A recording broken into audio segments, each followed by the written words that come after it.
So say we're going to solve 2 cosine squared theta plus sine theta equals 1 for all solutions.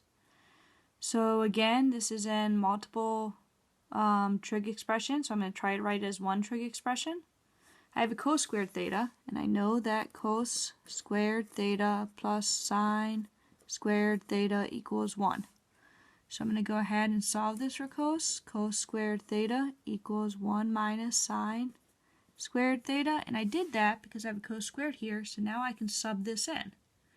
So I'm going to get 2 times 1 minus sine squared theta plus sine theta equals 1. So now at least I have everything in its same trig function.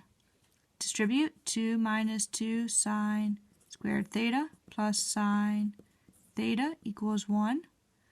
And I can see I have a quadratic because I have a squared.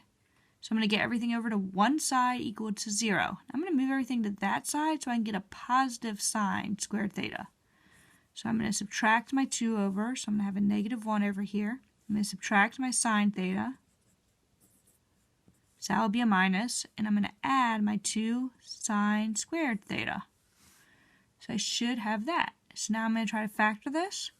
Again, factor however you want to. I generally factor by trial and error. To 2 sine theta, I'll need a 1 and a 1 to give myself 1. Make the bigger one, the bigger product negative, so it adds up to negative.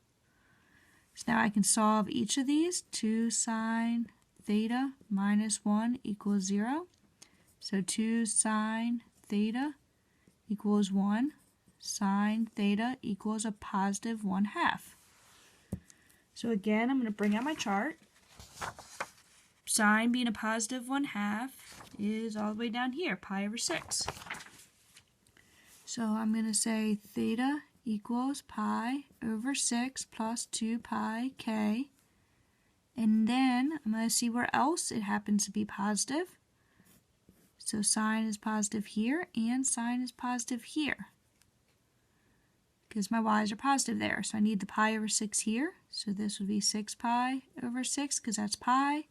1 less than that would be 5 pi over 6 plus 2 pi k. This time we do need to go all the way around to get back to this. I can't just go halfway around. If I go halfway around, I'm somewhere where sine is negative. Okay, so now I have sine theta minus 1 equals 0. Looking at my other parentheses. So sine theta equals 1. So where sine is again my y, where is my y1 on this? All the way up here. So theta equals pi over 2, and again for every circle thereafter. So plus 2 pi k. So these are my three kind of infinite answers.